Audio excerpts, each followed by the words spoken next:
Gamit ng pangalan. Ang mga pangalan ay maaari nating gamitin sa pangungusap bilang simuno, kaganapang pansimuno, pamuno, pantawag, layon ng pandiwa, at layon ng pangukol. Ang pangalan ay maaaring gamitin sa pangungusap bilang isang simuno. Ang simuno ay siyang pinag-uusapan natin sa pangungusap. Narito ang mga halimbawa. Si Molly ay namili ng mga damit sa SM. Ang pangalang Molly ay ginamit bilang simuno sa ating pangungusap dahil si Molly ang pinag-uusapan sa pangungusap.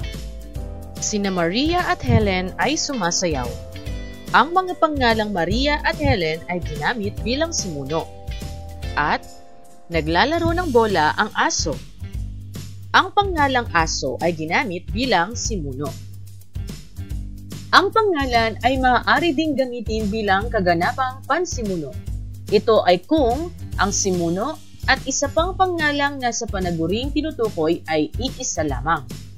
Ang mga halimbawa. Ang mga bulaklak na binili ko ay mga rosas.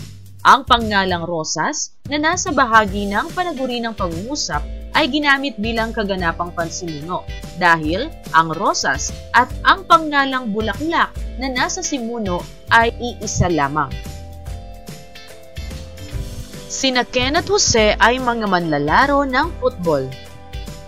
Ang pangalang manlalaro na nasa bahagi ng panaguri ay ginamit bilang kaganapang pansimuno dahil ang pangalang manlalaro at ang simunong Ken at Jose ay iisa lamang. At ang planetang tinitirhan natin ay ang mundo. Ang pangalang mundo na nasa bahagi ng panaguri ay ginamit bilang kaganapang pansimuno dahil ang mundo at ang pangalang planeta na nasa bahagi ng simuno ay iisa lamang. Pamuno. Ang pangalan ay maaaring gamitin bilang pamuno kung ang simuno at isa pang pangalang nasa bahagi ng paksa ay iisa lamang. Pinaghihiwalay ito ng uwit. Halimbawa, si Henry, ang mag-aaral, ay gumagawa ng takdang aralin. Ang pangalang mag-aaral ay ginamit bilang pamuno dahil ang simunong si Henry at ang pangalang kasunod nito na mag-aaral ay iisa lamang. Ang baitang 10, ang klaseng na atasang sasayaw, ay puspusan ang pagsasanay. Ang pangalang klase ay ginamit bilang pamuno dahil ang paksang klase at ang simunong baitang 10 ay iisa lamang.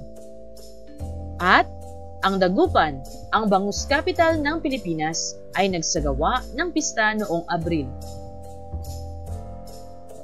Ang mga salitang bangus capital ng Pilipinas ay ginamit bilang pamuno dahil ang paksang ito at ang simunong dagupan ay iisa lamang. Pantawag. Ito ay ang pangalang tinatawag o sinasambit sa pangungusap. Mga halimbawa. Bata, ikaw ay tunay na kahanga-hanga. Ang pangalang bata ay ang pangalan na ginamit bilang pantawag.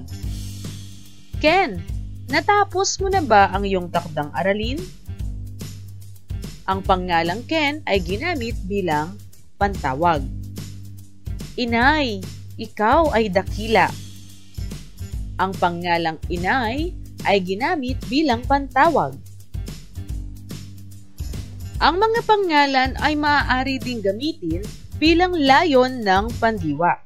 Ito ay kung ang pangalan ay tumatanggap ng kilos at kasunod ng pandiwa.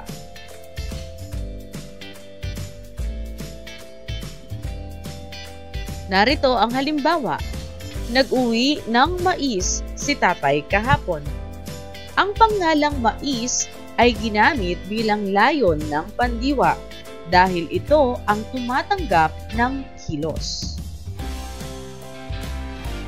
Nakahuhuli ng mga isda ang mga tao sa lawa. Ang pangalang mga isda ay ginamit bilang layon ng pandiwa dahil ito ang tumatanggap ng kilos. At ang DENR ay nagbigay ng mga punla sa mga komunidad. Ang pangalang mga punla ay ginamit bilang layon ng pandiwa dahil ito ang tumatanggap ng kilos. At panghuli, ang pangalan ay maaaring gamitin bilang layon ng pang-ukol. Ito ay ang pangalang matatagpuan pagkatapos ng isang pang-ukol. Ang mga halimbawa ng pang-ukol ay sa, kay, para sa, tungkol sa, para kay, at tungkol kay. Narito ang mga halimbawa. Ang DENR ay nagbigay ng mga punla sa mga komunidad. Ang pangalang komunidad ay ginamit bilang layon ng pang-ukol dahil ito ay sinusundan ng pang-ukol na sa. Para sa mga bata, ang mga tsokolateng binili ko. Ang pangalang mga bata ay ginamit bilang layon ng pang-ukol dahil sinusundan ito ng pang-ukol na para sa. Ang paksa ay tungkol kay Dr. Jose Rizal. Ang pangalang Dr. Jose Rizal ay ginamit bilang layon ng pang-ukol dahil ito ay sinusundan ng pang-ukol na tungkol kay. Ngayon ay alam mo na ang iba't ibang gamit ng pangalan sa mga pangungusap. Kaya mo na!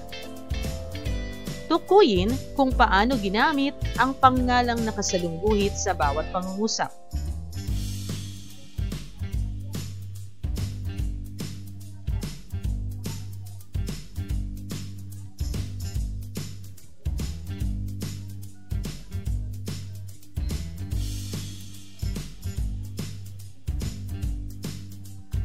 Narito ang mga kasagutan. Nakuha mo ba ang lahat?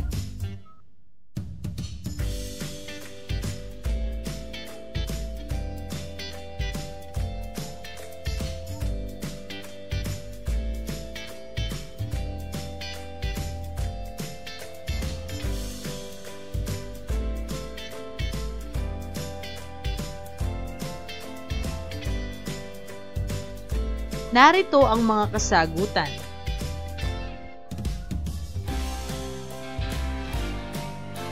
Nakuha mo ba ang lahat? Napakahusay mo!